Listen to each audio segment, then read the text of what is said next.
சைவம் வளர்த்த பெரியார் தொடர்பான நிகழ்ச்சியின் வாயிலாக உங்கள் அனைவரையும் சந்திப்பதில் மிக்க மிக்க மகிழ்ச்சி. சைவம் வளர்த்த பெரியார் அப்படின்னு சொன்னாலே நீங்கள் அநேகர் அறிந்த ஒரு விடயம்தான். சைவத்துக்கும் தமிழுக்காகவும் பலர் பாடுபட்டிருக்கிறார்கள். அன்றைய காலங்களில் நாங்கள் எடுத்து பார்க்கின்ற போது சைவ சமயத்தை அவர்கள் வளர்ப்பதற்காக அல்லது பேணி பாதுகாப்பதற்காக எத்தனையோ நடவடிக்கையை எத்தனையோ தியாகங்களை செய்திருக்கிறார்கள் தான் நாங்கள் சொல்லிக்கொள்ள முடியும். என்று சொன்னால் இன்றைய கால பகுதியில் எல்லோருமே நாங்கள் எங்களுடைய மதங்களை வழிபடுவதற்கான சுதந்திரம் இருக்கின்றது.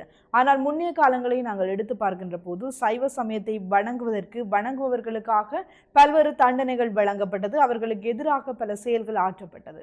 அவ்வாறு இருக்கையிலே சைவ சமயத்தை போற்றி பாதுகாத்து இறைவனுக்காக தங்களுடைய சரியான கடமைகளை செய்தவர்கள் எத்தனையோ பேர் இருக்கிறார்கள். குறிப்பாக நாங்கள் பார்த்தோம் என்று சொன்னால் இறைவனை வழிபடுவதே மற்றவர்களுக்கு தெரியாமல் வழிபட வேண்டிய ஒரு காலப்பகுதி இருந்திருக்கின்றது. அவ்வாறு இருக்கையிலே அன்றைய காலங்களில் கூட எங்களுடைய சைவ சமயத்தை சரியான விதத்தில் பேணி பாதுகாத்து வந்தவர்கள் பலர் இருக்கிறார்கள். அவ்வாறு இருக்கையிலே அவர்களுடைய வாழ்க்கை வரலாறு தொடர்பாக நாங்கள் அறிந்து கொள்வதன் ஊடாக எங்களுடைய வாழ்க்கையில் எவ்வாறான மாற்றங்களை ஏற்படுத்த வேண்டும், சைவ சமயத்தை எவ்வாறாக நாங்கள் இன்னும் வளர்த்தெடுக்க வேண்டும் போன்ற பல்வேறு வினாக்களுக்கு நாங்களுமே விடைகளை பெற்றுக்கொள்ளக்கூடியதாக இருக்கின்றது. அவ்வாறாக இருக்கையிலே இந்த சைவம் வளர்த்த பெரியவர்களுடைய வாழ்க்கை வரலாற்றின் தொடர்ச்சியிலே இன்றைய நாளில் நாங்கள் பார்க்க இருக்கின்ற சைவம் வளர்த்த பெரியார் நவநாத சித்தர். நவநாத சித்தருடைய வாழ்க்கை வரலாற்றை நாங்கள் எடுத்து பார்ப்போம் என்று சொன்னால் அவருடைய வாழ்க்கை வரலாற்றில் அவர் பல்வேறு விடயங்களில் இறைவனுக்காக பல்வேறு விடயங்களை அர்ப்பணித்திருக்கிறார் என்றுதான் நாங்கள் சொல்லிக்கொள்ள முடியும். நவநாத சித்தருடைய வாழ்க்கை வரலாற்றின் இந்த தொடர்ச்சியை நாங்கள் பார்த்து கொண்டு போனோம் என்று சொன்னால் அவருடைய வாழ்க்கை பாதையில் அவர் எவ்வளவோ இன்னல்கள் அடைந்திருக்கின்றார், எவ்வளவோ பிரச்சனைகளுக்கு முகம் கொடுத்திருக்கின்றார். அவ்வாறாக இருந்தும் இறைவனுக்காக தன்னுடைய வாழ்நாட்களை அர்ப்பணித்திருக்கிறார் என்றுதான் சொல்லிக்கொள்ள முடியும். அவ்வாறு இருக்கையிலே நவநாத சித்தருடைய வாழ்க்கை வரலாற்றை நாங்கள் இங்கே விரிவாக பார்க்கலாம். நாவலப்பிட்டி பட்டணத்தில் இருந்து நுவரெலியா செல்லும் கொத்மலை வீதியில் 13வது மைல் தூரத்தில் உள்ளது குயின்ஸ்பெரி என்ற தேயிலை தோட்டம். அத்தோட்டத்தில் கரிகாலியில் இருந்து வந்து குடியேறிய நாகன் குடும்பத்தினர் பெரிய கங்காணியாக இருந்து வந்தனர். நாகனுடைய அன்பு மனைவியார் பெருமாள் அம்மையார். இந்த அம்மையார் அடியார் பக்தியில் சிறந்தவர். வீட்டிற்கு வரும் அடியார்கள் அனைவரையும் சிவமாகவே பாவிப்பவர். பெருமாள் அம்மையார் அடியார் பக்தியில் சிறந்து விளங்கியதோடு நிர்வாக திறமையிலும் வெல்லவர். அம்மையார் வருடத்தில் பாதி நாட்கள் கரிகாலியிலும் பாதி நாட்கள் குயின்ஸ்பெரியிலும் காலம் கழித்து வந்தார். கொல்லிமலை தமிழ்நாட்டின் சேலம் மாவட்டத்தில் நாமக்கல், ஆத்தூர் தாலுகாக்களில் உள்ள குன்று தொடர். இதற்கு கொல்லி அறப்பள்ளி என்ற பெயரும் உண்டு. அம்மலை உச்சியில் உயிர்களுக்கு ஆத்ம ஞானமாகிய அகிம்சா தர்மத்தை அருள் செய்து அஞ்ஞானத்தை போக்கும் ஞானவல்லியின் அறக்கடவுளாக விளங்கும் அறப்பள்ளிநாதர் சந்நிதி ஒன்று உள்ளது. அறப்பள்ளிநாதர் சன்னிதானத்திற்கு ஆதிசங்கராச்சாரிய சுவாமிகள் சென்று அம்மையாருடைய திருவருட்பொழிவை கண்டு அம்மையார் சந்நிதி முன் முருக கடவுளை ஸ்தாபித்திருக்கின்றனர். அம்மலையில் பல பெரிய குகைகள் இருக்கின்றன. அவற்றில் பல சித்தர்கள் பல சித்தர் குலங்கள் வசித்து வருகின்றது. இவர்களில் ஒருவரே நவநாத சித்தர் என்ற பெயருடையவரும் நீண்ட கால தவத்தினால் சித்தி பெற்றவர். ஒரே நேரத்தில் பல இடங்களில் தோற்றமளித்தவர். கொல்லிமலை சித்தர்களுள் மிகச் சிறந்தவராக போற்றப்பட்டவர். அயல் கிராமங்களில் உள்ள மக்கள் இவரை மானம்பாக்கி சுவாமிகள் என்று அழைத்து வந்தார்கள். சுவாமிகள் குகையில் மோனத்தவம் புரிந்த காலத்தில் பசித்தால் அடிவாரத்தில் உள்ள கிராமங்களுக்கு வருவார்கள். அத்தகைய கிராமங்களில் கரிகாலியும் ஒன்று. பெருமாள் அம்மையாருடைய அடியார் பக்தியால் கவரப்பட்டு நவநாத சித்தர் அடிக்கடி அம்மையாரிடம் வந்து உணவு பெற்று செல்வார். சித்தர் அம்மையாரை செல்லமாக ஆயா என்று அழைப்பார். கௌவின உடையோடு மலையிலிருந்து வரும் சித்தர் நேராக அம்மையாருடைய வீட்டு முற்றத்திற்கு சென்று ஆயா என்று குரல் கொடுப்பார். அம்மையார் எங்கிருந்தாலும் எத்தொழிலில் ஈடுபட்டிருந்தாலும் ஓடோடி வந்து சுவாமிகளுடைய திருப்பாதங்களை விளக்கி பூ போட்டு வணங்கிய பின் தயாராக இருக்கும் உணவினை கொண்டு வந்து இரு கைகளிலும் ஏந்தி நிற்கும் சுவாமிகளுடைய கைகளில் இடுவார். சுவாமிகள் நின்ற நிலையிலேயே உணவை உண்டு கையில் நீர் ஊற்ற அதனையும் வாங்கி அருந்தியவுடன் தவத்தை நோக்கி சென்று விடுவார்கள். அம்மையார் ஒரு நாள் சுவாமிகளுக்கு உணவு ஊட்டும் போது, சுவாமி, சிலோனில் நாங்கள் ஒரு சுப்பிரமணியர் கோயில் கட்டுகின்றோம், கெதியில் கும்பாபிஷேகம் நடத்த இருக்கின்றோம், சுவாமிகள் தவறாது அதற்கு வர வேண்டும் என்று மனமுருகி கேட்டார்கள். சுவாமிகள் புன்முறுவல் பூத்தவராக, ஆயா நினைச்சா அடிமையும் வரும் என்று கூறினார். அம்மையார் குயின்ஸ்பரிக்கு வந்து மாதக்கணக்காக ஆகிவிட்டன. கோயில் கட்டும் வேலை முடிவடைந்து கும்பாபிஷேகத்திற்கு நாளும் குறித்தாகிவிட்டது. அபிஷேகத்துக்கான ஆயத்தங்கள் எல்லாம் மிக விரைவாக நடைபெற்றுக் கொண்டிருந்தன. கும்பாபிஷேகத்திற்கு முதல் நாள் தான் அம்மையார் தான் சுவாமிகளுக்கு சொன்னவற்றை நினைவு கூர்ந்தார். மூத்த மகனை அழைத்து தான் சுவாமிகளிடம் கூறியதையும் சுவாமிகள் அதற்கு கொடுத்த விடையையும் கூறி சுவாமிக்கு ஒரு கடிதம் எழுதுமாறு பணித்தார்.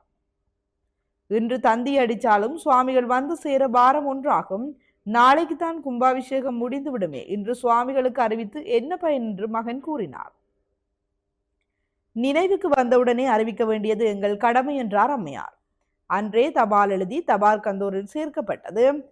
தனது கடமை ஒன்று நிறைவேறிவிட்டதாக அம்மையாருடைய மனதில் ஒரு நிறைவு. சுவாமிகள் அருட்சக்தியை நன்கு உணர்ந்தவராகினால் சுவாமிகள் வரக்கூடும் என்றொரு நம்பிக்கையும் அவருக்கு இருந்தது. மறுநாள் அதிகாலை வீட்டிலிருந்து கும்பாபிஷேகத்திற்கு வேண்டிய பொருட்களுடன் கோயிலுக்கு வந்தார் அம்மையார். அந்த நேரம் சுவாமிகள் எதிரே வந்து கொண்டிருந்தார். அம்மையாருக்கு ஆனந்தம் தாங்கவில்லை. ஓடி சென்று சுவாமிகளுடைய பாதங்களில் விழுந்து வணங்கி ஆனந்த பாஸ்பம் பெற்றார்.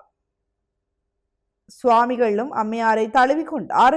சுவாமி, நேற்றைக்கு தானே கடிதம் எழுதினேன், எப்படி வந்தீர்கள் என்று அதிசயமாக கேட்டார். அம்மையார், ஆயா நினைச்சு அடிமை வந்துருச்சு என்று சுவாமிகள் கூறினார். கோயிலுக்கு முன்னாக வலது பக்கத்தில் ஒரு இடத்தை காட்டி, ஆயா, இந்த இடத்தில் தான் அடிமையை சமாதி வைக்க வேண்டும் என சுவாமிகள் கூறினார். அதை பற்றியெல்லாம் எதற்காக சுவாமிகள் இப்பொழுதே கூறிக்கொண்டிருக்கிறீர்கள் என்று கணித்தார் அம்மையார். நாட்கள் சில உருண்டோடின. குயின்ஸ்பரிக்கு வந்திருக்கும் சாமியாரை பற்றித்தான் மலையகம் எங்கும் பேச்சு அடிபட்டது. மலையகத்தில் உள்ள ஆயிரக்கணக்கான தோட்டங்களிலிருந்து பக்தர்கள் சுவாமிகளை தரிசிக்க வந்தனர். குயின்ஸ்பரி ஒரு ஜாத்திரை தலமாக விளங்கியது. இலங்கையில் பல பாகங்களிலிருந்தும் உயர்ந்த உத்தியோகத்தர்கள், ஆன்மீகவாதிகள் வந்து சென்றனர். சுவாமிகளை தரிசிக்க இந்தியாவிலிருந்தே பக்தர்கள் வந்தார்கள். இந்தியாவிலிருந்து வந்தவர்கள் சுவாமிகளை தரிசித்தவுடன் இவர் அந்த ஊரில் சமாதியானவர், இவர் ஒரு ஊரில் சமாதியானவர் என்று பேச தலைப்பட்டனர். சுவாமிகளை தரிசிக்க வந்த சேலம் வாசி ஒருவர், ஒரு வருடத்துக்கு முன்புதான் இந்த சுவாமி தாங்கள் சேலம் பக்கத்தில் சமாதி செய்ததாக தெரிவித்தார்கள். அதனை சுவாமிகளிடம் விசாரித்த போது சுவாமிகள் புன் சிரிப்புடன் இருக்குமப்பா என்றார். இவ்வாறாக நாங்கள் பார்க்கின்ற போது நவநாத சித்தர் என்கின்ற பெயருக்கு ஏற்றாற்போல் அவர் பல இடங்களில் காட்சியளிக்கக்கூடிய ஒருவராக இருக்கின்றார். அது மாத்திரமில்லாமல் யாராவது உண்மையாக இறை அன்போடு அவர்கள் வழிபடுகின்ற போது அவர்களுக்கு ஏற்ற அந்த பணிவுகளை செய்ய தலைப்பட்டவர் என்று கூட நாங்கள் சொல்லிக்கொள்ள முடியும். நவநாத சித்தர் தொடர்பான வாழ்க்கை வரலாற்றை பார்க்கின்ற போது ஆச்சரியப்பட வைக்கக்கூடியதாக இருக்கும் என்றுதான் சொல்லிக்கொள்ள முடியும். குறிப்பாக அவரை பார்க்க வருகின்ற எத்தனையோ பேர் அவர் பல இடங்களில் சமாதி அடைந்ததாக கூறியிருக்கிறார்கள். அவ்வாறு இருக்கையிலே இந்த சமாதிக்கு பின்னரும் இவர் எவ்வாறு உயிர் வாழ்கின்றார், வெவ்வேறான இடங்களில் எவ்வாறு தோற்றமளிக்கின்றார் என்கின்ற அந்த கேள்வியை நாங்கள் பார்க்கின்ற போதே அவருடைய அந்த இறை தன்மை, அது மாத்திரமல்லாமல் அவர் அந்த மக்களுக்கு வழங்கக்கூடிய சேவை என்பனவற்றை நாங்கள் அறிந்து கொள்ளக்கூடியதாக இருக்கின்றது. இவருடைய வாழ்க்கை வரலாறு தொடர்பாக நாங்கள் பார்க்கின்ற போது ஒரு அம்மையார் கோயில் கட்டுகின்றார்.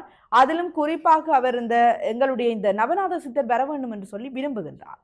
இருந்தாலும் சொல்ல முடியாத ஒரு நிலையில் கடிதம் எழுதி அனுப்புகின்றார். அந்த கடிதம் போய் சேர்வதற்கு முன்னராகவே நவநாத சித்தர் அங்கு தோற்றமளிக்கின்றார். இவ்வாறு நாங்கள் பார்க்கின்ற போது உண்மையான மனத்துடன் நாங்கள் இறைவனை வேண்டுகின்ற போது நிச்சயமாக அவர் எங்களுக்கு காட்சி கொடுக்கக்கூடியவராக இருக்கின்றார் என்பது இதனூடாக அறிந்து கொள்ளக்கூடியதாக இருக்கின்றது.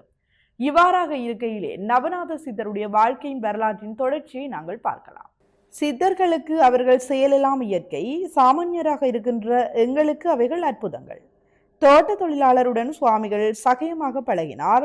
தொழிலாளரும் சுவாமிகள் மேல் அன்பும் மரியாதையும் உடையவராக பழகினார். பக்கத்தில் உள்ள தோட்டங்கள் தோறும் சுவாமிகள் தாமாகவே உலா வருவார். குயின்ஸ்பரி தோட்ட தொழிலாளர்களிடையே சுவாமிகள் பல சித்துக்களை காட்டினார். ஒரு நாள் சுவாமிகள் பக்கத்து தோட்டத்தில் உள்ள கங்காணியார் ஒருவரை சந்திக்க தனிமையில் சென்று கொண்டிருந்தார். தேயிலை செடி மறைவில் கஞ்சா புகை குடிப்பதற்காக மூவர் மறைந்திருந்தார்கள். சுவாமியை கண்டதும் சுவாமி கஞ்சா புகை குடித்துவிட்டுத்தான் போக வேண்டும் என்று வற்புறுத்தினார்கள். சுவாமிகள் மறுத்தார். அவர்கள் விடவில்லை. சுவாமியும் இணங்கினார். நச்சுத்தன்மை உள்ள சருகுகளும் வைத்து கஞ்சா தயாரித்தனர். முதலில் சுவாமிகள் தான் குடிக்க வேண்டும் என்று கூறினார். சுவாமி மறுத்து, நீங்களே முதலில் குடியுங்கள், நீங்கள் குடித்து முடித்தபின் நான் கடைசியாக குடிக்கிறேன் என்றார்.